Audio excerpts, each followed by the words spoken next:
Bonjour à tous et bienvenue sur Talks. Aujourd'hui, c'est avec beaucoup de fierté que nous vous présentons notre premier épisode de notre TEDx Conversation. Le TEDx Conversation, c'est notre nouveau format pour notre événement phare, le TEDx ESTP Paris.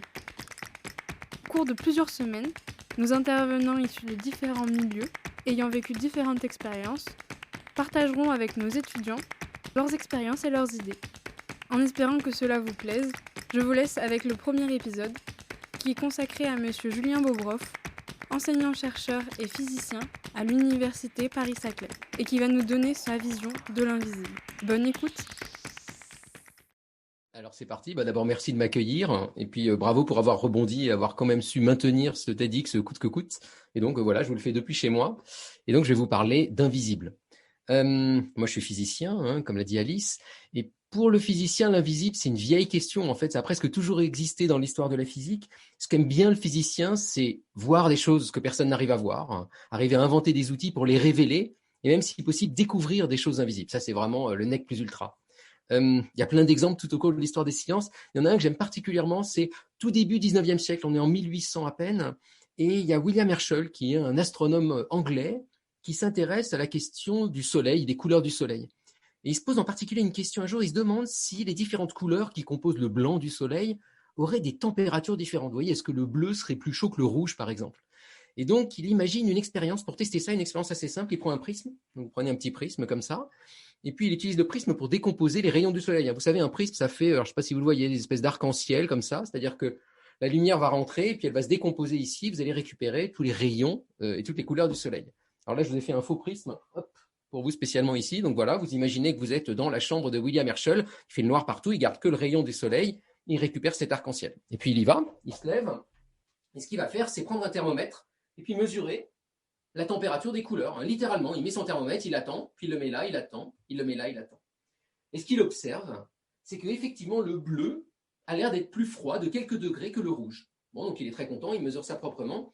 Et puis, comme tout bon physicien, il calibre son expérience, c'est-à-dire qu'il va mettre le thermomètre là et là, dans les zones noires où il n'y a pas de couleur, pour vérifier la température de la pièce sans couleur. Et là, il découvre quelque chose d'incroyable ici, un petit peu au-delà du rouge. Il se rend compte que son thermomètre, alors qu'il devrait mesurer exactement la même chose qu'à droite, mesure une température incroyablement chaude. Une température plus chaude que le rouge, que le bleu, que le vert. En fait, William Herschel est en train de découvrir, et il s'en rend compte, des rayons invisibles, qui viennent eux aussi du soleil, qu'on peut avoir avec nos yeux, et qui pourtant ont une température plus élevée encore que le rouge. William Herschel vient de découvrir pour la première fois les infrarouges. Et donc vous voyez, dans cette histoire, il y a un peu réuni tout ce qui plaît aux physiciens. L'idée qu'on va découvrir quelque chose d'invisible, qu'on va tester des modèles, qu'on va se donner des instruments, et puis qu'ensuite, une fois qu'on aura compris que là, il y a de l'infrarouge, on va pouvoir le domestiquer, l'exploiter, l'explorer, et puis même, jusqu'à aujourd'hui, inventer des caméras infrarouges, par exemple. Bon, alors, je débranche mon arc-en-ciel, voilà. Alors, si on vient maintenant dans les temps contemporains, ceux qui m'intéressent, où on en est de cette question de l'invisible dans les recherches actuelles. Donc, ce que je vais faire, c'est vous donner 3 exemples qui me fascinent, moi, à titre personnel, de phénomènes complètement invisibles, mais qu'on a réussi à révéler, nous, physiciens. Et je vous montrerai comment ça débouche ça sur des tas de recherches très contemporaines actuellement sur la question de l'invisible. Donc, j'ai choisi 3 façons qu'a la nature d'être invisible et 3 façons qu'a eu le physicien de ruser un petit peu pour quand même voir ce qu'on ne pouvait pas voir. Alors, quand vous réfléchissez, la façon la plus simple d'être invisible, c'est d'être transparent, mais celle-là, elle ne m'intéresse pas du tout. Il suffit de toucher, puis on se rend compte qu'il y a un truc. Une première manière d'être invisible, c'est d'être tout petit. Là, vous me voyez peut-être encore dans ma webcam. Je vais utiliser des tas d'effets spéciaux complètement cheap comme ça avec ma webcam. Je tiens à vous prévenir tout de suite. Et donc là, clairement, vous ne pouvez pas me voir ou presque pas me voir parce que je suis trop petit. Donc, comment voir un objet trop petit? Alors, la réponse simple, c'est vous prenez un microscope. Ça marche très bien. Le problème, c'est que les microscopes optiques sont limités en gros au millionième de mètre. Donc, pour aller au-delà, vous pouvez utiliser des microscopes plus sophistiqués. Mais au début du XXe siècle, on n'avait que ça sous la main. Et pourtant, se poser une question cruciale, c'était est-ce que les atomes existent? Au début du XXe siècle, tout le monde n'était pas d'accord sur l'existence des atomes.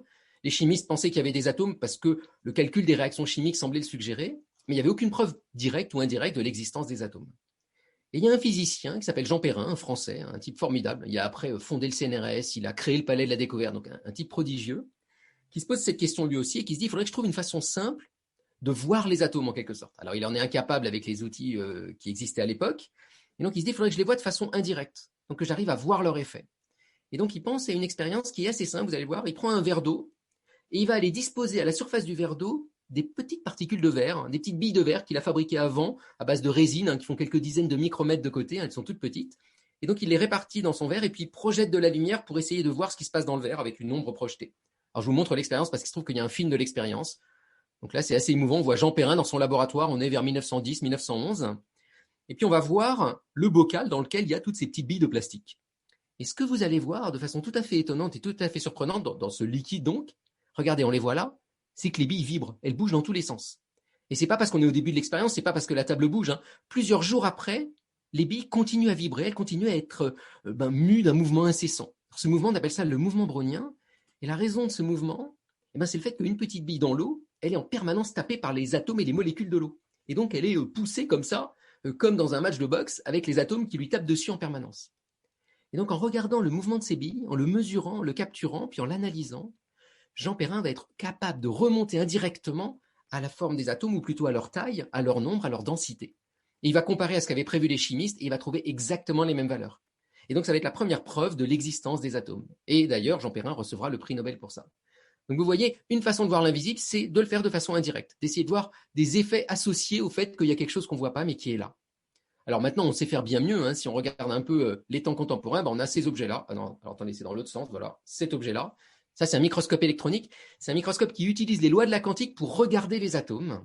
Il balance en gros des électrons et des faisceaux d'électrons sur les atomes. Et en faisant ça de façon fine, de nos jours, on sait faire ça. Voilà, ça, c'est des images toutes récentes. Regardez bien, 2019.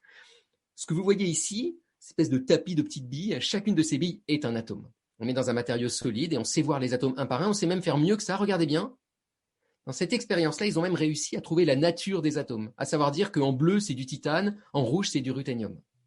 Donc on sait de nos jours voir les atomes et connaître même leur composition, alors qu'un atome fait, je vous le rappelle, 2 10 milliardièmes de mètre. C'est pas un gros objet. Donc on a beaucoup progressé depuis le temps de Jean Perrin. Donc ça, c'était ma première façon d'être invisible qui, moi, m'amuse. La deuxième façon d'être invisible, à laquelle on ne pense pas nécessairement, c'est quand quelque chose va trop vite. Là, moi, c'est assez insupportable. Vous me voyez en train de aller dans tous les sens. Je suis trop rapide et donc vous avez du mal à me voir. Encore là, vous arrivez à me voir parce que je vais pas trop vite. Mais regardez, si je fais ça avec mon doigt, devant la webcam, vos yeux ne sont presque plus capables de suivre le mouvement. Donc comment voir quelque chose qui va trop vite? Comment décomposer le mouvement? Alors de nos jours, on pourrait utiliser des caméras ultra rapides, mais c'est pas ça dont je vais vous parler. C'est d'une façon plus astucieuse et plus performante de le faire. Et en fait, l'origine de cette histoire, elle date là du 19e siècle. Au 19e siècle, on se posait plein de questions. Alors il y en avait une, pas du tout une question de physique, vous allez voir, c'était est-ce qu'un cheval au galop, à un moment donné, aurait les 4 pieds en l'air, les 4 sabots en l'air, les 4 pattes en l'air plutôt? Voilà, grande question. Il y a même un prix spécial pour qui arriverait à savoir si, quand un cheval va au galop, à un moment donné, il est complètement en air. Comment faire ça? On n'avait aucune caméra à l'époque qui était capable de filmer un cheval à cette vitesse-là.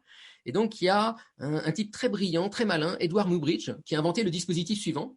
Il a pris 20 appareils photo, qu'il a posés les uns à côté des autres, et en face de chaque appareil photo, il a mis un petit fil. Et donc, il a fait galoper ensuite un cheval qui, à chaque fois qu'il passait, tapait sur le fil, ce qui déclenchait l'appareil photo, qui prenait une photo, puis il déclenche le fil suivant, puis le suivant, puis le suivant, puis le suivant.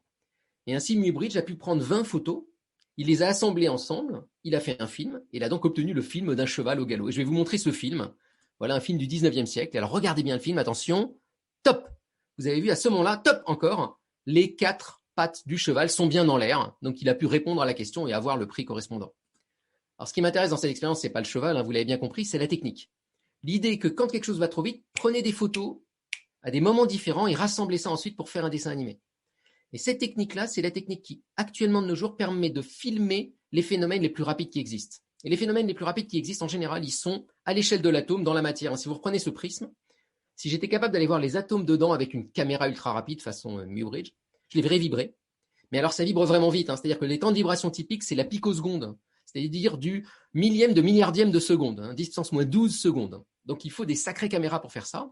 Et donc, ce que font les physiciens actuellement, c'est pas du tout d'utiliser des caméras, c'est utiliser la technique de Muybridge, c'est-à-dire des sortes d'appareils photo atomiques. Alors pour ça, ils utilisent plutôt des rayons laser et qui vont créer un phénomène et juste après prendre la photo. Alors ça marche comme ça, on appelle ça des techniques pompe-son. Donc vous imaginez, là vous avez des atomes et vous balancez un rayon laser pour les faire vibrer. Jusque-là, rien de sorcier. Ça vous permet de déclencher le début de la vibration.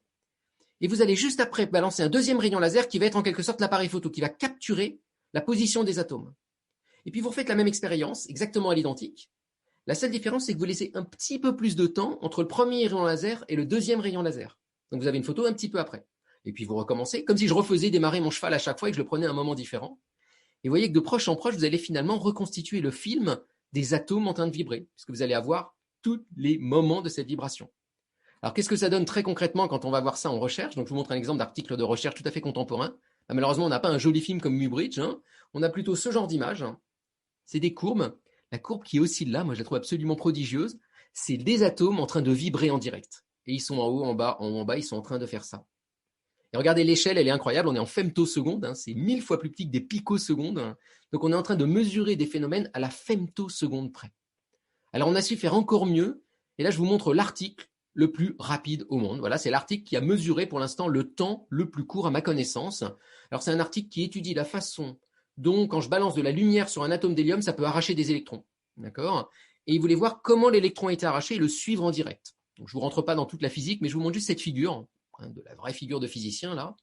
Et alors si vous regardez les points et que vous regardez l'échelle, alors sinon vous me faites confiance, mais en gros quand on regarde la taille des points, ces physiciens ont été capables de mesurer presque à la zeptoseconde près. Je ne suis pas sûr que vous sachiez ce qu'est une zeptoseconde, donc il y avait les nanosecondes, 1000 fois plus petits les picos, 1000 fois plus petits les femtos, 1000 fois plus petits les attos, 1000 fois plus petits les zeptosecondes. Cette mesure-là est en train de mesurer à peu près à 10 puissance moins 20 secondes près. Et ce n'est pas juste un exploit technique, c'est que ça permet maintenant de voir des phénomènes qu'on n'avait jamais vus avant. Des atomes en train de vibrer, des électrons en train de se déplacer, des transitions atomiques. Et donc, on est en train d'accéder à tout un nouveau champ de recherche qui est le champ des phénomènes ultra rapides. Voilà, ça c'était ma deuxième façon d'être invisible. Et si vous tenez le coup, je vais donc vous parler de la troisième façon d'être invisible qui, moi, m'amuse. C'est quelque chose qui est trop petit, mais qui, en plus, est quantique. Alors, la quantique, là, c'est ce que je fais en ce moment. C'est un monde où on est capable, par exemple, de se dédoubler. Comment est-ce qu'on peut mesurer ça? Alors, ça pose des gros problèmes de mesurer ce genre de dédoublement. Voilà, je reviens normal, là, pour qu'on s'y retrouve. On dit en physique quantique qu'une particule peut être dans deux endroits à la fois. Le problème, c'est que ce que dit juste après la physique quantique, c'est attention, si vous essayez de la mesurer, vous la verrez seulement à un endroit ou à l'autre endroit et vous aurez en gros une chance sur deux de la voir à droite ou à gauche. Et donc, comment voir qu'elle est à deux endroits à la fois, alors que par définition même de la théorie, là c'est même plus une limitation expérimentale, c'est la théorie qui vous dit que vous n'avez pas le droit de le voir et vous la verrez seulement d'un côté ou de l'autre. Et donc là encore, les physiciens vont, un peu à l'image de Jean Perrin, jouer de ruse pour voir ça de façon indirecte.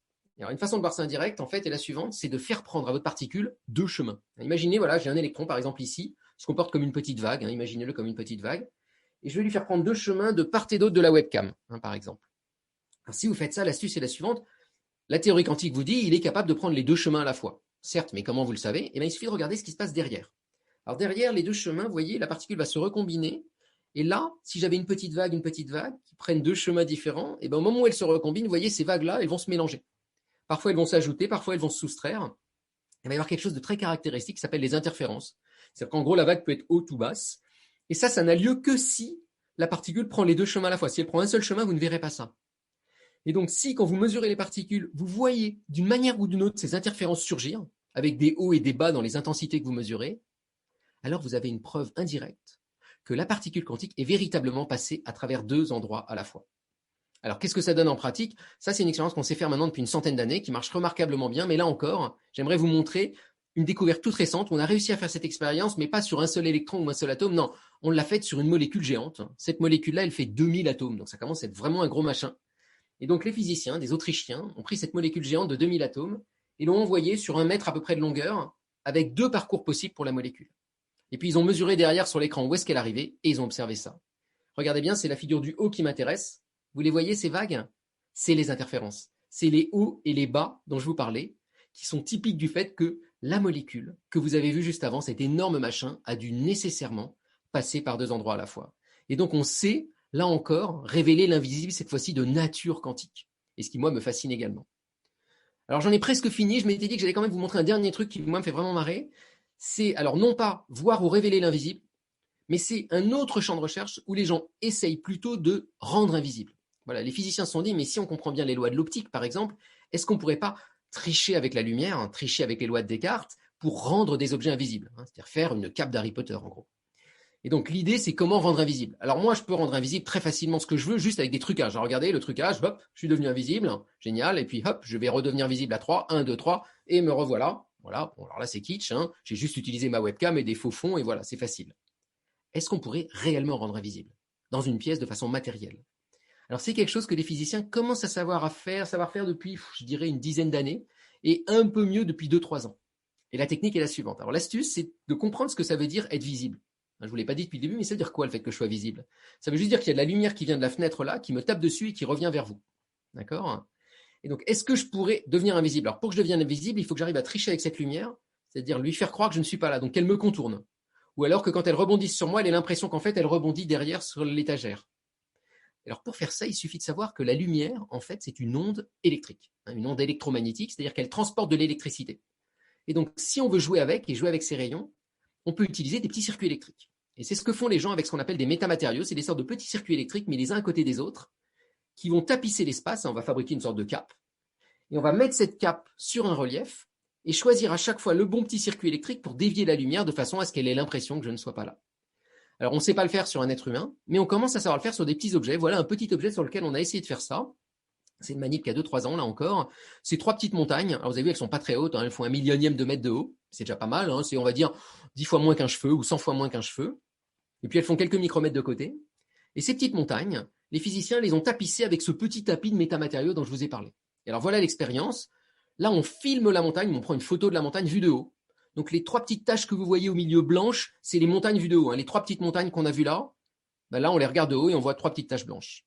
Et puis ensuite, ils vont faire exactement la même image après avoir mis le tapis au-dessus des montagnes. Et regardez bien, ça a disparu. C'est moins beau que n'importe quel effet spécial, mais pour moi, c'est 1000 fois plus beau parce que c'est vrai. Parce que là, la lumière s'est réellement fait avoir. On a réellement triché avec les lois de l'optique pour rendre un objet invisible. Alors, faut pas rêver, malheureusement, cette invisibilité-là, elle ne va pas nous servir à nous dans la vie de tous les jours parce qu'on est trop gros et parce que ça marche qu'à une couleur précise et puis que ça ne tient pas compte du problème des ombres. Donc on n'est pas encore du tout au cas où on pourrait rendre vraiment les objets invisibles, mais ça a développé tout un champ de recherche où l'idée c'est manipuler la lumière, lui faire les trajets qu'on veut, faire des mirages, faire des indices négatifs, et même dans le domaine des ondes, on sait maintenant arrêter des séismes grâce à ça, rendre des sons complètement absorbants, etc., etc. Et donc ce champ des métamatériaux, vous voyez, a cette idée de manipuler la lumière pour en faire ce qu'on veut en gros. Alors moi, en tant que physicien, c'est des phénomènes qui m'amusent, qui me fascinent, et puis c'est aussi quelque chose qui m'intéresse de vulgariser. Voilà, ce que je fais en ce moment avec vous, c'est ça, c'est essayer de vous raconter ce qui moi m'intéresse dans les recherches contemporaines, dans un langage accessible.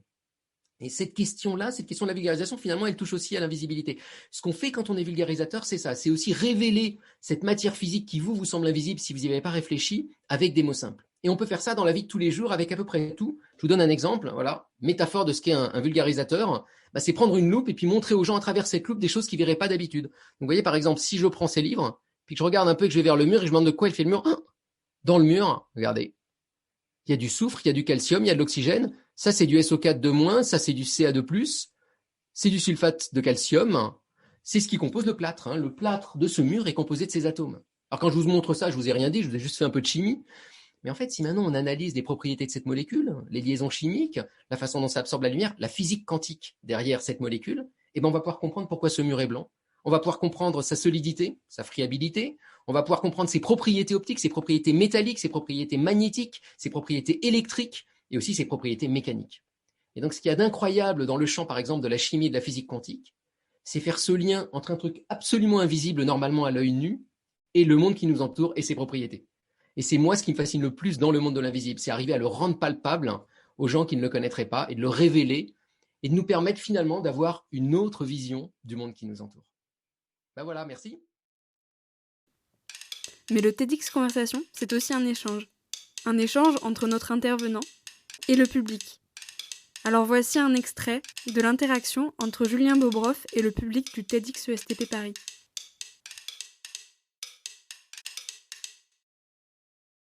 Ma première question, ce serait, maintenant, il y a eu tellement de choses qui ont été faites pour dévoiler l'invisible. Qu'est-ce qui reste encore d'invisible aux yeux du physicien? À peu près tout. C'est-à-dire que tout ce que je t'ai montré, on en est au tout début. Quand je te dis, ça y est, on arrive à voir les atomes et leur composition, ça date seulement de quelques années. On aimerait bien aller au-delà, on aimerait bien voir les noyaux, on aimerait bien voir les liaisons chimiques, par exemple. Ça, on en est complètement incapable. Donc, aller au-delà sur le tout petit.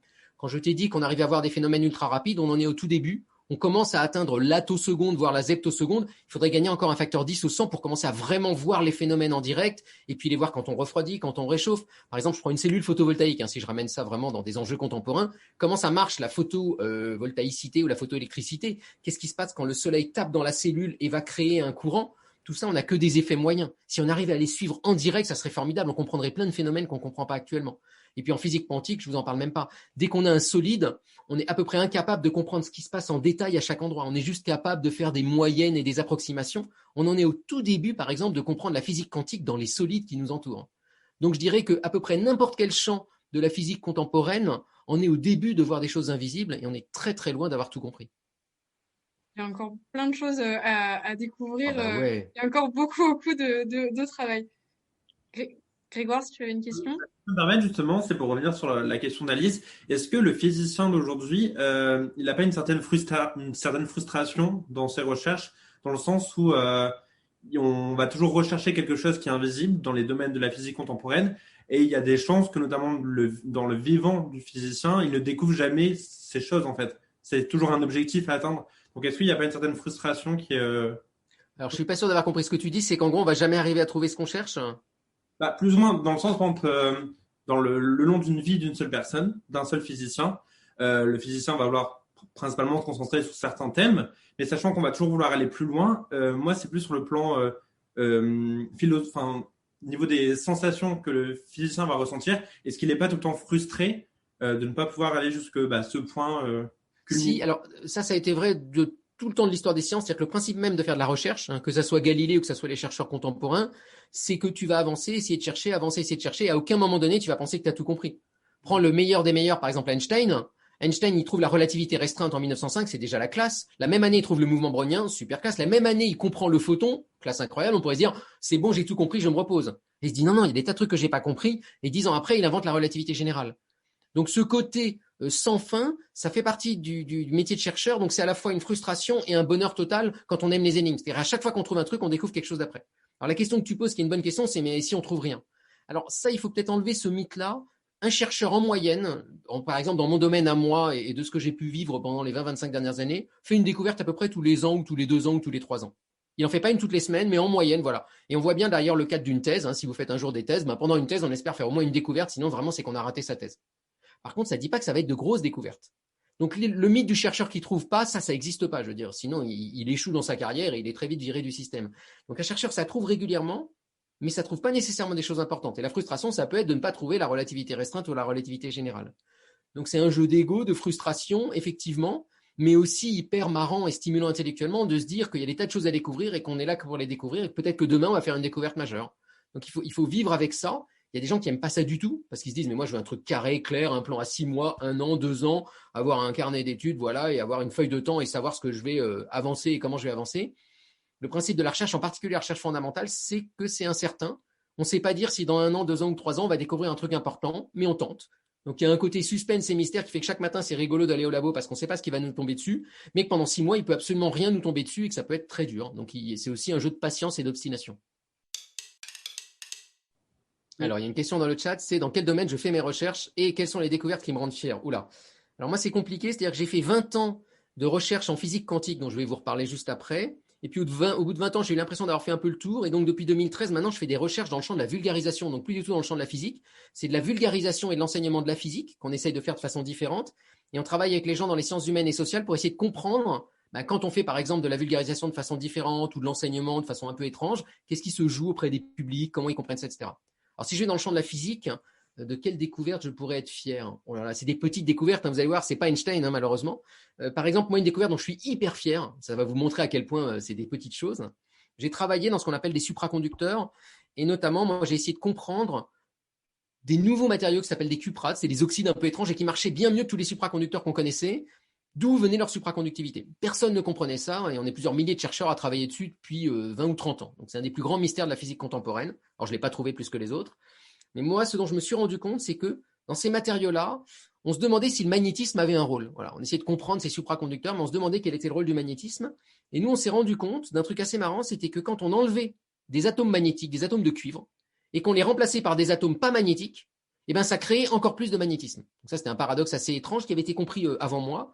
Et moi, quand je suis arrivé, j'ai réussi à comprendre en fait ce qui se passait vraiment tout près de l'endroit où on avait mis l'atome non magnétique. Et je me suis rendu compte qu'en fait, il y avait une sorte de vague qui apparaissait, une vague magnétique qui montait, qui descendait comme ça. Et j'ai trouvé des manières de mesurer cette vague, de montrer qu'elle existait, de montrer comment elle se développait. Et ça a montré que finalement, le magnétisme était bien plus important qu'on ne pensait dans ces matériaux-là, où on pensait qu'en fait, ça allait pas être le magnétisme qui allait expliquer la supraconductivité. Et nous, on s'est rendu compte avec ces petites vagues que c'était une façon assez originale de révéler le magnétisme, alors que personne n'arrivait à mesurer le magnétisme proprement à l'époque. Donc voilà le truc dont je suis fier, c'est révéler le magnétisme avec une impureté non magnétique dans un cuprate. Donc ça vous montre à quel point ça peut être un tout petit point de détail, la recherche. Vous êtes aussi plus dans la vulgarisation, qui est aussi une très belle cause. Ouais, et on continue à faire aussi des recherches aussi dans la vulgarisation et l'enseignement. Par exemple, on adore enseigner avec la fiction, et donc on a tout un travail avec des chercheurs en didactique pour se demander qu'est-ce qui se passe quand on fait vivre une fiction à des étudiants. Est-ce qu'ils apprennent différemment? Est-ce qu'ils apprennent de la même manière? Donc c'est d'autres questions de recherche qui, moi, me passionnent tout autant, mais qui sont très différentes dans leur nature. Est-ce qu'on peut rappeler les liens invisibles, voire inexistants entre la quantique et le vivant? Ah, science versus pseudo-science. Ouais, il y a plein de gens qui disent que la quantique, ça permettrait de comprendre plein de choses du vivant, comprendre notre conscience, comprendre l'univers, voire comprendre des phénomènes paranormaux, genre télépathie, téléportation, etc., etc. Alors, il faut faire la part des choses. La règle générale, si vous voulez pas vous faire avoir par les pseudosciences, c'est que dès qu'on est à l'échelle d'un être humain, donc on va dire à l'échelle du centimètre, et qu'il fait chaud dans la pièce, donc il fait au moins 30 ou 20 degrés, enfin, que mon corps est à 37 degrés en gros, on peut être à peu près sûr que tous les effets quantiques forts ont disparu. On en est sûr parce qu'on l'a démontré en laboratoire, ça s'appelle la décohérence. Serge Haroche a eu un prix Nobel pour ça, donc ça vraiment, j'en mets ma main au feu, ça a été démontré expérimentalement. Donc toute personne qui va vous dire, on peut penser l'univers dans deux endroits à la fois, être en intrication avec l'univers au niveau de notre conscience et tout, c'est du charabia qui n'a aucune base scientifique. Ça peut être des croyances, mais on n'est pas dans le champ de la science, d'accord? Alors ça ne veut pas dire que le monde du vivant n'a pas de lien avec la quantique, mais ces liens avec la quantique qui se jouent au niveau des réactions chimiques. Ils se jouent à petite échelle. Alors, je vous donne un exemple ou deux exemples que je trouve magnifiques. Il y en a un, c'est la photosynthèse. La photosynthèse, en gros, c'est une plante qui transforme du soleil en sucre, en glucides. Et pour faire ça, ce qui se passe, c'est que les rayons du soleil, c'est des petits photons, c'est ce qu'avait compris Einstein. Ces photons arrivent, ils excitent les électrons qui commencent à se déplacer dans la feuille et à aller très près jusqu'à un centre actif pour créer du glucide. Le problème, c'est que si vous faites les calculs, ça marche pas bien, c'est pas assez efficace par rapport à ce qu'on observe. Et donc, on n'a pas bien compris la photosynthèse. Et une des grandes théories actuelles, c'est de dire que l'électron, dans son excitation, on appelle ça un exciton, prendrait plusieurs chemins à la fois dans la feuille pour rejoindre le plus vite le centre actif. Et donc, utiliserait ce double chemin dont je vous ai parlé tout à l'heure pour mes grosses molécules pour rendre la photosynthèse plus active. Un autre exemple, c'est le rouge-gorge. Il se trouve que le rouge-gorge est un oiseau migrateur et que pour retrouver son chemin, il a besoin du champ magnétique. Et on pense comprendre en ce moment qu'il retrouve son champ magnétique à travers une réaction chimique dans son œil qui impliquerait l'intrication quantique. Je n'ai pas le temps de détailler, mais là, on pense qu'il y a de la physique quantique. Donc, vous voyez, la physique quantique pourrait aider au tout début de certains processus biologiques, mais ça se joue au niveau d'une ou deux molécules, pas plus, et permettre à la biologie d'être plus efficace. Mais ça ne veut pas dire pour autant que nous, êtres humains, on pense quantique ou je sais pas quoi. Ça, c'est du n'importe quoi. J'ai entendu un grand philosophe récemment, Michel Onfray, pour ne pas le citer, qui a commencé à partir dans un délire complet en disant qu'on était intriqué avec l'univers et tout, et que ça pouvait expliquer les dérèglements climatiques. Alors ça, vraiment, c'est n'importe quoi, et ça montre clairement que la personne n'a pas discuté avec quelqu'un de sérieux en physique quantique depuis un certain temps. Il y a une autre question dans le chat par Ruben qui demande quelles sont les découvertes que vous avez pu faire dans le cadre de l'enseignement et la fiction. Avez-vous des exemples?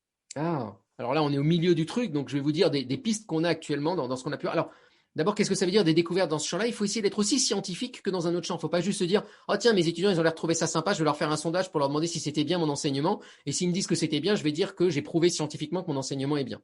Donc, il faut le faire de façon un peu rigoureuse. Par exemple, en faisant deux groupes, en faisant faire des choses différentes à deux groupes, ou en prenant un groupe et en lui faisant faire un enseignement original et un enseignement pas original et on compare. Donc voilà, on a essayé de faire ça, nous, un peu proprement. Alors, exemple de choses qu'on a pu découvrir, c'est que quand on met des étudiants dans une fiction, pour leur apprendre des TP par exemple, donc nous on leur dit voilà, vous devez sauver une planète en direct, le vaisseau spatial les appelle et tout, donc vraiment on se plonge dans une fiction et nous aussi on joue des rôles, ils n'apprennent pas moins bien ou mieux. De façon surprenante, on se disait qu'ils allaient apprendre bien mieux, non, ils apprennent à peu près pareil que dans un truc traditionnel, donc c'est pas mieux pour enseigner, c'est pas moins bien. Par contre, ça change complètement ce qu'on appelle l'engagement affectif. En fait, ils ont un plaisir, un truc émotionnel à participer à l'enseignement qui est bien plus fort. Et ça change aussi profondément leur vision de la science. Soudain, ils ne considèrent plus les TP de la même manière. Le TP, c'est plus un protocole qu'on suit pour faire plaisir aux profs et on va trouver la courbe qu'il faut. Un TP, ça permet d'inventer des vrais objets et de la vraie science et de mesurer des choses qui vont servir dans la vraie vie. Parce que soudain, on n'est plus devant des paillasses, on doit sauver un vrai vaisseau, etc., etc. Donc ça change le rapport à la science et ça change l'engagement de l'étudiant. Et l'engagement de l'étudiant, l'engagement affectif, alors vous le savez mieux que quiconque parce que pour la plupart d'entre vous, vous êtes étudiants, c'est important. Se dire qu'on va avoir plaisir à faire un TP, qu'on va être pris dedans, qu'on va le vivre émotionnellement, c'est pas pareil que de se dire aujourd'hui, il va falloir que je vérifie le protocole qui a été fait 400 fois avant moi, que le prof connaît par cœur et que je vais faire petit A, petit B, petit C et essayer juste d'avoir une bonne note à la fin. Et donc par exemple, pour la fiction, c'est ça qui a l'air de se jouer en premier, dans nos pré-mesures, on va dire. C'est pas décevant de mener une expérience et d'obtenir des résultats à l'opposé de ce qui est attendu et qui remettent en cause toute théorie. Alors non, c'est le mieux, en fait. Ce qu'on préfère, les chercheurs, c'est quand le truc, on tombe pas sur ce à quoi on s'attend. Si on tombe tout le temps sur quoi on s'attend, on a l'impression de faire un TP, en gros, c'est-à-dire de vérifier la théorie. Nous, ce qu'on adore quand on fait des expériences, c'est que ça aille justement à l'encontre de la théorie, que ça emmerde les théoriciens et qu'on aille les voir en leur disant, il y a un truc qui marche pas, il va falloir s'y remettre. Et donc, ce qui intéresse le plus un chercheur, en général, c'est de trouver quelque chose d'inattendu, ou quelque chose qui va contre la théorie. Et les chercheurs passent même leur temps à essayer de faire des expériences pour contrer les évidences et pour contrer les théories. Quand on dit aux gens « Oh, mais la physique quantique, est-ce que vous êtes sûr que ça marche ?» On passe son temps à essayer de montrer que ça marche pas, mais à voir finalement que ça marche. Donc le grand plaisir du chercheur, en général, c'est plutôt justement trouver quelque chose qui n'est pas attendu. Est-ce qu'il est possible que quelque chose d'extrêmement grand nous soit invisible? Ah bien sûr. Un très bel exemple, c'est les trous noirs. On a réussi à faire une photo d'une image d'un trou noir qu'il y a à peu près 6 mois. La première image, elle date, je crois, d'il y a 6 mois, 1 an. Donc, il y a des tas de phénomènes à l'échelle spatiale, on va dire, qu'on n'arrive pas à voir, qu'on n'arrive pas à capter. Un autre exemple, c'est la matière noire et l'énergie noire. Selon les calculs d'expansion de l'univers, il a l'air de manquer de la matière et de l'énergie, mais en grande masse, c'est pas des petits effets, c'est genre 5 fois la matière traditionnelle. Et on ne sait pas ce que c'est que cette matière-là. Et donc, nous entourent des quantités de choses à l'échelle astronomique qui nous échappent, qui sont invisibles et qu'on essaye de capturer actuellement. Donc, évidemment, ça peut être captivant. Et puis j'ai peut-être été aussi caricatural en disant que le physicien, son job, c'est de trouver l'invisible. Il y a plein de physiciens qui se fichent complètement de l'invisible et qui travaillent sur des phénomènes visibles et c'est passionnant. Je vous donne un exemple, les gens de la matière molle. Ils passent leur vie à étudier par exemple des vagues ou des tsunamis. Moi j'ai vu là récemment, j'ai visité un labo où ils font s'écrouler des billes en verre pour fabriquer un petit tsunami et comprendre le tsunami. C'est visible, on le voit. Ils le filment avec une pauvre caméra comme ça. Et c'est passionnant. Et là, ce qu'il y a d'invisible, c'est plutôt les forces en jeu, les contraintes en jeu. Et donc c'est essayer de comprendre ce qui se cache derrière le visible. Donc même quand il y a un truc visible, nous on essaye d'aller décoder derrière. Pensez à Galilée qui a observé la chute des corps. Il a réussi à voir l'invisible, c'est-à-dire l'attraction par la Terre, l'effet de la gravité, des forces invisibles. Donc à peu près tout le temps en physique, on va chercher à voir des phénomènes invisibles ou des forces invisibles qui se cachent même derrière des choses qu'on voit. Et la physique à notre échelle, c'est une physique également passionnante où il y a plein de choses à comprendre également et qui reste très actuelle. Selon moi, est-ce que les limites de nos connaissances sont dues aux limites de la technique ou aux limites des compréhensions? Ah, c'est une très bonne question. Les deux. Ce qu'on a vu en tous les cas dans l'histoire des sciences, c'est qu'à chaque fois qu'on fait un progrès technique, ça fait avancer les connaissances et réciproquement. Je vous donne l'exemple que je vous ai montré, des trucs qui vont trop vite. Quand on a commencé à développer des lasers suffisamment fins pour envoyer des toutes petites impulsions laser, le truc où je vous ai montré 2 lasers qui suivent, tout le truc, c'est arriver à faire un laser qui dure pas longtemps. Donc faire ce qu'on appelle des impulsions femtosecondes ou attosecondes. Et ça, on sait le faire que depuis très peu de temps technologiquement. Donc ça, c'est un boulot d'ingénieur incroyable. Et depuis qu'on sait faire ça, on a enfin la caméra ultra rapide qui permet de voir des phénomènes. Et ça va faire avancer les connaissances. Et souvent, ça peut aussi aller dans l'autre sens. Je vous donne un exemple. On a des tas d'expériences qui permettent de développer la quantique dans les années 20, années 30. Et puis cette quantique, elle commence à permettre ensuite de comprendre les métaux, de comprendre les solides. Et en utilisant cette compréhension quantique, des physiciens de la quantique, un pur et dur, 3 physiciens en particulier américains, vont se dire, tiens, est-ce qu'on ne pourrait pas maintenant fabriquer un métal sur mesure en mettant les atomes et les électrons qu'on veut et sans se laisser juste gouverner par les lois de la nature?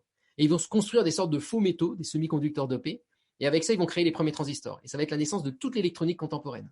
Et donc, on voit bien que là, c'est clairement le champ des expériences qui a ensuite alimenté les théories, qui ont ensuite réalimenté des technologies, des expériences. La plupart des technologies qui vous entourent, les smartphones, les microprocesseurs, les lasers, les DVD, les LED, etc., sont des inventions de la physique quantique. Donc, il y a un va-et-vient en permanence entre ces deux limites. Et à chaque fois qu'on avance dans notre compréhension, ça nous permet d'avancer la technique, qui permet d'avancer la compréhension. Et c'est ce va-et-vient entre les deux qui, moi, je trouve, est marrant.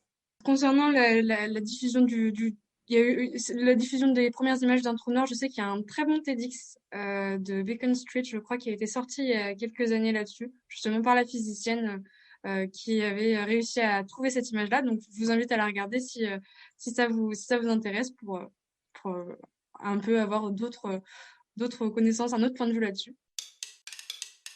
Pensez-vous que les scientifiques ne sont pas assez présents dans les médias, notamment avec le documentaire comme Hold Up? Ouais, il est clair que le Covid a mis ça en exergue, c'est-à-dire la parole scientifique, en gros. Comment les scientifiques doivent être présents et quels scientifiques? Est-ce qu'on laisse Didier Raoult sur le devant de la scène? Est-ce qu'on en met d'autres? Comment, quoi? À l'évidence, c'est compliqué. C'est compliqué parce que les médias ont un côté star system aussi, ils ont quelques bons clients. Et plus en général, on est dans l'exagération, dans le truc radical, dans les trucs très pensés, très posés, mieux on passe dans les médias. Et donc, les médias vont pas nécessairement aller chercher le grand expert du domaine ou des gens vraiment fiables scientifiquement, mais des bons clients, on va dire, du côté médiatique. Et donc, ça va créer cet effet-là. Un autre problème aussi, c'est que le média, il pense toujours qu'il faut qu'il y ait un débat avec quelqu'un pour, quelqu'un contre. Donc, si 99% des chercheurs sont d'accord que les traitements de Didier Raoult ne marchent pas, et qu'il y a en face un chercheur qui pense que les traitements marchent, on va mettre un contre un et on va penser qu'ils sont à égalité. Donc il y a ces trucs-là, et ces trucs-là font que les scientifiques ont la trouille des médias. Je pense que c'est aussi ça. Moi, mes collègues, je le vois bien. Ils n'ont pas envie d'aller dans les médias et d'être pris dans cette distorsion-là, parce que c'est pas notre habitude. Parce que nous, on aime prendre notre temps pour développer une pensée, pour développer quelque chose de rigoureux, pour expliquer. On n'aime pas être dans des pensées trop caricaturales. On aime bien dire je ne sais pas, ce qui plaît pas aux médias. Et donc ce truc-là fait que, moi, je mets pas la faute seulement sur les médias. Je pense que les chercheurs non plus ne se tordent pas assez le bras pour y aller. Et donc, les chercheurs, parfois, désertent un peu le champ des médias et les médias, parfois, ne récupèrent pas les vrais experts du domaine et vont plutôt récupérer des stars médiatiques. Et donc, je pense qu'il y a un vrai enjeu citoyen à remettre les vrais experts au centre du débat citoyen, du débat médiatique. On l'a vu sur le Covid, on le voit sur l'environnement, on le voit sur toutes ces questions-là. Et donc, comprendre aussi comment la science se fait. Moi, un des trucs que je fais beaucoup en vulgarisation, c'est expliquer aux gens, je l'ai fait un peu avec vous aujourd'hui, comment on fait une découverte, combien de temps ça prend, comment les autres la valident, comment ils savent que c'est vrai, que c'est pas vrai, etc. Pour expliquer aux gens que, par exemple, quand Didier Raoult dit un truc tout seul, sans des vrais experts de référé et en travaillant que sur 20 ou 30 personnes, ça n'a pas la même valeur que quand toute une communauté fait l'effort de voir si le traitement tient le coup ou pas. Et donc, ça, évidemment, quand on est en milieu d'une crise, c'est compliqué de le faire. Donc, l'idée, c'est de le faire un peu avant et d'expliquer un peu, quand on est dans des temps plus calmes, aux gens comment la science se fait, comment on arrive à une connaissance établie, comment je peux vous affirmer aujourd'hui que mon cerveau n'est pas quantique, etc., etc. Mais ça va évidemment contre le temps des médias et l'habitude des médias qui aiment des choses très claires, très caricaturales, très courtes, alors que nous, on a besoin de temps en général pour expliquer notre pensée. La science, beaucoup d'entre vous en ont fait et en font beaucoup. Vous savez bien que c'est dur, que c'est long, que c'est pénible et qu'on ne peut pas juste expliquer comme ça en un petit coup. Donc voilà, il y a cet entre-deux dans lequel il faut arriver à se positionner et je trouve que c'est pas simple. Moi, par exemple, j'ai la trouille des débats. J'ai pas envie de faire des débats avec des gens fervents de l'homéopathie et autres parce que je suis pas sûr d'être à la hauteur juste du point de vue rhétorique, quoi. Même si je sais bien que les arguments, je les ai dans ma tête de façon claire. Est-ce qu'on peut considérer des éléments à la fois visibles et invisibles? Je pense éventuellement aux étoiles mortes. Oh ouais, mais même sur parler des étoiles mortes, vous savez, il y a ces expériences très marrantes où on prend un bac d'eau ou un bac de gélatine et dedans on met un machin solide mais qui a juste le même indice. Et si vous faites ça, il y en a plein sur Internet et l'objet va réellement devenir invisible alors qu'il est visible dès que vous allez regarder ça sous un angle ou que vous allez sortir du bocal. Donc quelque chose qui est à la fois visible et invisible, oui, on en a tout le temps dans le champ de la physique. Ça dépend ce que vous appelez invisible. Vous vous souvenez, mes infrarouges, ils sont invisibles, mais dès que je mets une caméra infrarouge, ils deviennent visibles. Donc ça, je pense. Alors après, sur l'histoire des étoiles mortes dont on perçoit encore la lumière, alors non, là, c'est plus un décalage dans le temps. C'est juste un truc qui a eu lieu il y a longtemps, mais ça a mis du temps à nous arriver, donc on le voit. Mais si on attend le temps qu'il faut, au bout d'un moment, elle va s'éteindre. Donc elle n'est pas à la fois visible et invisible dans le temps. D'accord? Elle a bien été à un moment donné visible, puis invisible, mais c'est juste que ça nous met du temps à nous arriver avant qu'on le voit. Donc là, je pense pas qu'il y ait de paradoxe en tous les cas. Quels sont les domaines de la recherche qui sont encore très peu développés aujourd'hui, dans le sens où il nous reste encore beaucoup de choses à trouver? Ah ouais, ça c'est une belle question et hyper compliquée. Je ne sais pas si beaucoup de gens savent y répondre. Moi, je ne sais pas bien y répondre. Dans mes champs à moi, en tous les cas, je sais clairement, par exemple, dans le champ de la physique des solides quantiques, on va dire, on en est au tout début de comprendre ce que sont les oxydes. Et c'est quelque chose d'hyper compliqué, d'hyper passionnant, avec des tas de propriétés incroyables. Et il y a tout un champ de recherche qui se développe là-dessus actuellement pour essayer de comprendre les oxydes. Donc un truc aussi bête que les oxydes, c'est un grand champ de recherche à venir. De façon plus générale, on est très mauvais pour calculer en physique quantique dès qu'il y a beaucoup de particules, dès qu'il y a beaucoup d'atomes. Et donc il y a tout un champ de la simulation quantique, du calcul quantique qui se développe pour essayer de prévoir les propriétés de la matière. Et alors pour des gens qui, comme vous, par exemple, allez travailler dans le bâtiment, c'est un vrai enjeu. Comprendre ce que c'est qu'un ciment, par exemple, ce que c'est qu'un métal, la métallurgie, etc. Et ça, on sait le faire, mais avec des techniques assez approximatives et on aimerait le faire de façon bien plus propre et exacte, notamment pour pouvoir prédire le comportement de nouveaux matériaux. Il faut pouvoir inventer des nouveaux matériaux en les simulant. Actuellement, on va juste dans un labo de chimie puis on essaye. Et donc, il y a tout un champ de recherche là à devenir plus prédictif dans le champ de la quantique qui, à mon avis, reste à développer. Mais après, je pense que si vous preniez n'importe quel chercheur dans son domaine, il vous dirait que c'est un domaine hyper intéressant, hyper ouvert, où on n'a encore rien compris, où il y a plein de choses à faire. Donc, je ne vois pas beaucoup de champs de la recherche où tout est fini, tout est compris, où il y a encore plein de choses à trouver. Je pense que dans tous les champs, il y a beaucoup de choses à découvrir. Et c'est pour ça qu'il y a encore beaucoup de gens qui font de la recherche actuellement. Parfois, on a l'illusion que la physique, c'est fini. En gros, c'est bon, on a fait le gros truc, quoi. Et maintenant, on passe à la biologie. Je pense que la physique en est au tout début dans beaucoup de champs et n'a pas du tout compris dans le détail et dans le raffinement le monde qui nous entoure. Donc voilà, je vous ai répondu sans trop vous répondre, mais dans les grands domaines peu développés, par exemple, je vous ai parlé de biologie quantique, on est au tout début de ça, on ne sait pas si ça marche, si c'est vrai, si c'est pas vrai, mais comment la biologie pourrait être aidée par la physique quantique, c'est clairement au tout début et c'est que quelques personnes qui y travaillent depuis quelques années. Donc ça, on en est encore au tout début. Moi, j'avais une petite question par rapport à la vulgarisation, au travail de vulgarisation, car on abat tous votre bagage culturel autour de la science, mais il se trouve qu'on a tous un téléphone et je sais que vous avez beaucoup utilisé cet outil comme outil de science pour dévoiler pour faire certaines mesures scientifiques et peut-être dévoiler l'invisible grâce à quelque chose qu'on a tous dans notre poche.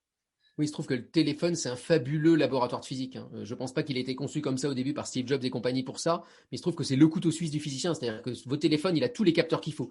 Il sait mesurer un champ magnétique, il sait mesurer une luminosité, il sait mesurer une accélération, il sait mesurer une vitesse de rotation, il sait mesurer la pression. C'est incroyable ce qu'a un téléphone. Et il y a des petits logiciels qui permettent de le faire. Alors moi, celui que j'adore, il s'appelle Fifox, hein, je peux vous le mettre dans les commentaires. Alors c'est des copains allemands qui ont développé ça, et nous, on en a fait la traduction en français.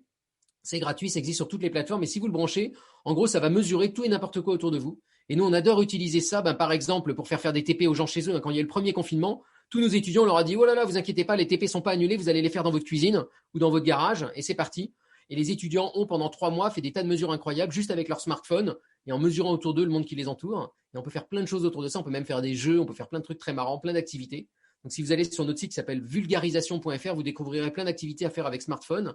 L'idée, c'est que les gens se rendent compte qu'ils ont ce labo de poche, puis qu'après, ils s'amusent avec, hein. Je vous donne un exemple. Si vous prenez l'avion, alors on ne prend pas trop l'avion en ce moment, et que vous regardez la pression sur votre téléphone, vous pouvez détecter quand quelqu'un va aux toilettes, hein. C'est à ce niveau-là, quoi. C'est incroyable la précision de ces appareils-là. Si vous posez un smartphone sur une table et que vous tapez juste comme ça, à peine sur la table, vous voyez la vibration sismique. Enfin, c'est des appareils sublimes en termes de sensibilité. Je ne vous parle même pas de leur capacité audio, par exemple.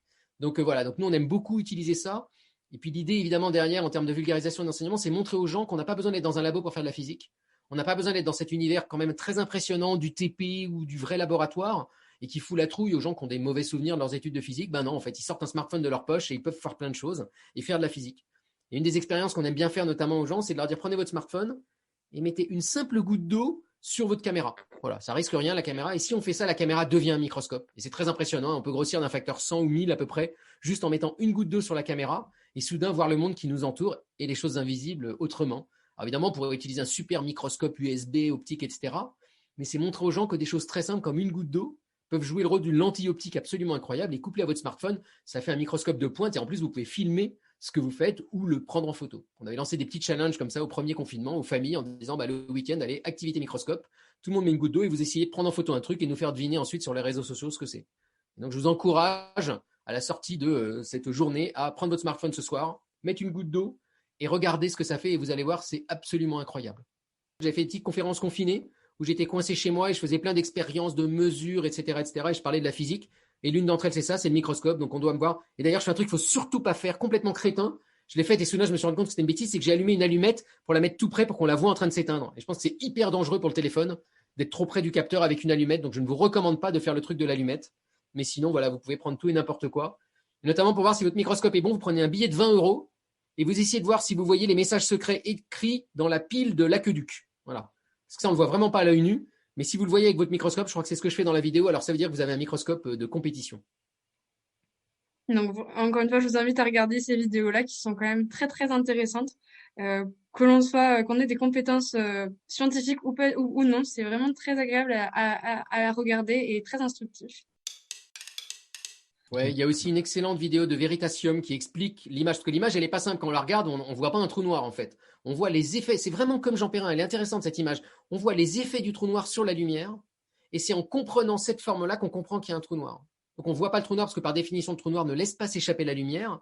On voit, en fait, la façon dont la lumière est déformée selon les lois de la relativité générale par le trou noir. Et c'est cette forme-là qui permet aux physiciens, qui a permis aux physiciens pour la première fois de dire qu'il y avait ce trou noir et qu'ils avaient réussi à le prendre en photo. Je rappelle que le prix Nobel cette année a été donné aux physiciens et physiciennes qui ont réussi à montrer qu'il y avait un trou noir au centre de notre galaxie. Voilà, ce qu'on ne savait pas il y a encore quelques années, dont on s'est rendu compte. Alors là, pour le coup, là aussi, de façon indirecte, c'est presque comme Jean Perrin. C'est marrant, on va pouvoir finir là-dessus, mais vous vous souvenez, Jean Perrin, il regarde comment des petites billes bougent et ça lui dit qu'il y a des atomes autour. Et bien, pour comprendre qu'il y a un trou noir au centre de notre propre galaxie, il a fallu à ces physiciens regarder les étoiles au centre de la galaxie. Ils se sont rendus compte qu'elles avaient un mouvement quand même assez étrange et qu'il devait y avoir un gros machin lourd au milieu pour expliquer leur trajectoire. Et c'était très compliqué techniquement de voir ces étoiles en train de tourner parce qu'elles sont toutes petites, qu'elles font des tout petits mouvements, qu'elles sont très loin, elles sont au centre de la galaxie. Il a fallu développer là des techniques nouvelles, notamment des techniques d'optique adaptative, c'est-à-dire des miroirs qui s'adaptent en direct pour compenser les problèmes dus à l'atmosphère. Et en faisant ça, ils ont réussi à détecter ces étoiles. Et en regardant le mouvement des étoiles, ils ont réussi à dire qu'il y avait un trou noir dans notre galaxie, au centre de notre galaxie, et avoir un prix Nobel très mérité pour ça.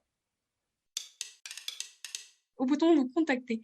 Nulle part, je me planque. C'est-à-dire que j'ai une règle absolue, c'est que si je reçois par mail une question individuelle, j'ai un mail tout fait qui est « Je vous remercie pour vos questions, je suis désolé, mais devant le trop grand nombre de demandes, je ne peux pas répondre aux questions individuelles. » Donc les questions individuelles, ben non, je me planque parce que j'en ai beaucoup. Je reçois plusieurs mails par jour de gens qui me posent plein de questions sur la nature, l'univers et autres.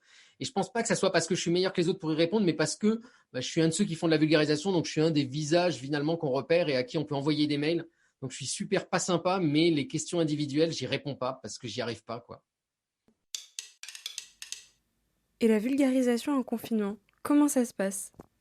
Il y a toute cette question de l'interface. Moi, je suis intéressé par la question de la forme et du fond en vulgarisation et en enseignement. Et en ce moment, les gens, ils en peuvent plus des zooms. On appelle ça la zoom fatigue aux États-Unis. Donc, c'est un nom bien connu. Au bout de 3 zooms par jour, on meurt et on n'en peut plus. Et donc, nous, on travaille beaucoup dans nos enseignements à trouver des façons d'échapper à ça. Voilà, moi qui parle et un diaporama à côté. Donc, comment soudain on filme ma main en train d'écrire? Comment soudain on filme mon smartphone? Comment soudain va y avoir un visuel, puis une vidéo, puis moi dans une vidéo, etc., etc. Et donc, nous, on travaille beaucoup à rendre le Zoom plus marrant. Et on est même en train de travailler en ce moment, et je finirai là-dessus, avec un designer, en se disant, mais qu'est-ce qu'on pourrait faire de plus intéressant sur Zoom? Et alors, on est en train de travailler à des systèmes de petites plateformes qui viendraient se mettre là. Il y aurait des petits trucs qui viendraient ici, des petits rideaux qui s'ouvriraient, des petits smiles, etc., pour ramener un peu de réel et de concret dans ce monde ultra numérique et qui nous assomme tous, quoi. Et c'est un truc qu'on a toujours vu dans le monde de la vulgarisation. C'est dès que vous faites des choses en vrai, dès que je me lève, dès que je manipule, dès que je prends une vraie loupe, bah, c'est tout de suite 1000 fois plus spectaculaire que n'importe quel effet spécial. Quand même, jouer comme ça avec la loupe, c'est trop top, quoi. Et je pense que c'est une question même pour vous, dans le monde professionnel dans lequel vous allez aller, où on va aller de plus en plus vers le télétravail, avec ou sans Covid. Et donc, cette question de comment rendre ces interfaces quand même sympas, humaines, vivantes, etc., bah, c'est un vrai enjeu, à la fois sur la forme et le fond, à mon avis. Ouais, Cyprien nous parle de zoomite aigu Ah ouais. chez les Je étudiants. sais pas pour vous, mais nous, nos étudiants, ils en peuvent plus et nous non plus. Et sachez, pour vous, que c'est encore pire pour le prof parce que le prof, il a face à lui 30 webcams fermées ou 200 webcams fermées. Moi, j'ai déjà fait cours à 100 personnes, 0 webcam. Donc, vous êtes seul face à un petit point vert qui vous dit que la webcam est allumée et vous vous dites que vous pourriez faire n'importe quoi. Vous savez pas s'il y a une présence humaine de l'autre côté. Au bout d'un moment, vous dites aux gens, il y a quelqu'un, tout le monde est là, puis vous avez juste 2-3 oui sur le chat. Et c'est un désespoir, quoi. Pour le physicien, pour l'enseignant, c'est un trou noir encore pire que ce que vous imaginez. Et en plus, dont on n'a pas l'habitude parce que quand on parle à un public, quand on enseigne ou quand on fait de la vulgarisation, on le sait bien, on détecte plein de choses dans le visage des gens. On voit quand ils décrochent, on voit quand ils en ont marre, on voit quand il faut redonner un petit coup, on voit quand on va trop vite. Là, on voit rien. On n'a aucune idée. On sait juste que si ça se trouve, ils regardent leur mail à côté ou qu'ils jouent à un jeu vidéo ou qu'ils sont partis de la pièce et qu'ils vont revenir peut-être après. Et donc, c'est l'horreur. Donc voilà, sachez que c'est dur pour vous et que c'est dur aussi pour vos enseignants. Et que c'est une galère pour tout le monde et qu'il faut trouver des façons de renouveler ça. On essaye plein de trucs, on fait des photos de groupe, on fait des machins, on fait des petits jeux, des petits icebreakers, des trucs et tout, pour essayer de sortir de ce truc hyper froid, hyper anonyme et qui paralyse tout le monde, quoi. Donc je compatis avec votre douleur d'étudiant et on l'a aussi, nous, du côté enseignant. Et nous aussi, en tant qu'organisateurs du TEDx, ça a été un peu une grosse question de est-ce qu'on réussira à créer cette sorte d'interaction avec l'intervenant pour notre public. J'espère qu'on vous aura satisfait là-dessus. Ouais, et ça, je peux rajouter, je trouve que c'est vraiment bien ce que vous avez fait. Moi, c'est ce que j'ai fait depuis le début du premier confinement. C'est la première règle que je me suis fixée, c'est ne rien annuler. Ne rien annuler. Donc, par exemple, nous, on avait un rallye de la rentrée pour les étudiants à la fac quand ils arrivent. Vous avez peut-être ça à l'ESTP. Ils arrivent le premier jour, il faut leur faire visiter le campus. Sauf que notre campus, il fait 10 km. D'accord? Ils connaissent personne, ils arrivent, ils débarquent, ils viennent du lycée, ils étaient en terminale l'année d'avant. Et cette année, ils ont annulé le rallye. Normalement, on se balade dans toute la fac. Et on a dit, on n'annule pas. Et donc, nous, on l'a maintenu en distanciel en faisant un jeu virtuel où ils étaient par équipe à distance, ils devaient résoudre des épreuves, etc., etc. La fête des sciences, ils ont dit, on annule, on fait pas venir les scolaires. On a dit, on n'annule pas. Et on a inventé une fête de la science en virtuel. Et je crois que c'est une règle stimulante d'un point de vue de la créativité de se dire, on n'annule rien, on trouve d'autres façons de faire. Ça va foirer, ça va pas foirer, c'est pas grave, mais on maintient les trucs et ça va peut-être nous permettre de découvrir des nouveaux formats. Et là, aujourd'hui, vous avez plus interagi avec un orateur TED que dans n'importe quel TED auquel j'ai participé avant, où on n'a pas le droit de poser des questions. Il faut savoir qu'un TED normal, on pose pas de questions. On passe à l'orateur suivant et on voit vaguement les gens au cocktail le soir. Donc là, bon, on n'aura pas de cocktail ensemble, mais au moins, on a pu interagir ensemble. Une dernière question, la recherche et l'enseignement sont très liés. Pourquoi? Ah, c'est pas toujours très lié, hein. Par exemple, vous tous, vous sortez de prépa et c'est pas lié du tout en prépa, hein. Vos enseignants, ils connaissent rien à la recherche, ils sont pas chercheurs et c'est pas lié. La question, c'est pourquoi ça devrait être lié, pourquoi ça peut avoir du bon que ça soit lié. Alors, faut pas toujours que ça soit lié, mais quand c'est relié, en fait, c'est structurellement, c'est que la plupart des enseignants dans le supérieur, en dehors des prépas, on va dire, sont chercheurs en même temps. Voilà, parce qu'on leur demande à la fois de faire de l'enseignement et de la recherche, on appelle ça des enseignants-chercheurs. Alors, je pense que ça a du mauvais et ça a du bon. Ça a du mauvais parce qu'ils sont toujours dans une frustration de ne pas passer plus de temps sur leur recherche. Et donc, ils ont toujours l'impression qu'ils bâclent un peu tout et il y en a plein qui vont dire oh là là, vous vous rendez pas compte, j'ai pas le temps, j'ai mon labo, etc., etc. Je pense que ça a du bon parce qu'avoir face à soi quelqu'un qui est dans le champ de la recherche, d'abord, ça en fait un expert top of the top de son domaine parce qu'il est obligé d'être à la pointe. Et puis, ça fait quelqu'un qui est quand même dans une démarche lui-même en train de se poser des questions en permanence, de se remettre en cause en permanence, parce que c'est ça la recherche. Et donc, pas être dans un espèce de truc figé où il fait le même cours pendant 40 ans parce que voilà, il a compris et c'est fini. Et donc, je pense que les chercheurs, ils ont ce truc-là quand même, cette agilité. Alors, peut-être pas tous, mais ce truc qui est que rien n'est définitif et chaque année, le cours peut évoluer. Nous, par exemple, on se force à ça, à ce que chaque année, nos cours évoluent tant qu'on peut et montrer les derniers aspects. Et puis, l'autre truc sympa dans le fait que les enseignants soient chercheurs, c'est qu'on peut aller aussi leur poser des questions sur leur propre recherche. Ça, je vous encourage à faire ça. Si vous avez des enseignants qui sont chercheurs, leur dire, faites-nous visiter votre labo, racontez-nous ce que vous faites. Parce que c'est quand même marrant d'avoir quelqu'un qui est en train de faire des recherches contemporaines et qui nous enseigne. Et donc, je pense que l'intérêt d'avoir un chercheur qui enseigne, c'est que il peut nous faire sentir ce truc quand même un peu fragile de la science en train de se faire, nous mettre au courant des dernières nouveautés, et lui-même quand même avoir un recul sur son domaine qui va le mettre quand même à une certaine hauteur normalement par rapport à un enseignant de base. Donc voilà, ça c'est mon vœu pieux sur le lien entre recherche et enseignement. Et puis à l'envers, moi je trouve que ça fait beaucoup de bien aux chercheurs d'enseigner. Alors parfois on dit ça leur fait du bien parce que ça leur permet de prendre du recul et tout, ça leur fait juste du bien humainement de sortir du labo à un moment donné, de voir d'autres gens, et de pas juste voir ses collègues dans le même petit domaine ultra pointu. Et les étudiants, moi je trouve qu'il n'y a rien de plus rafraîchissant parce qu'ils posent plein de questions très naïves, très bonnes et qui nous permettent de nous remettre en cause. Donc voilà, moi je trouve que ça fait aussi beaucoup de bien aux chercheurs d'enseigner. Voilà. Merci d'avoir écouté notre premier épisode des TEDx Conversations. Nous remercions encore M. Julien Bobroff de nous avoir fait l'honneur de sa présence pour notre TEDx ESTP Paris.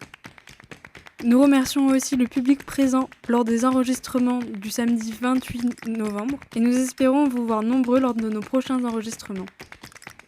Le prochain épisode de TEDx Conversation portera sur l'amour. En effet, c'est Mathéo Gabon, élève de 2e année, qui nous donnera sa vision de l'amour et sa vision de l'invisible. Merci pour votre écoute et à bientôt sur Talks.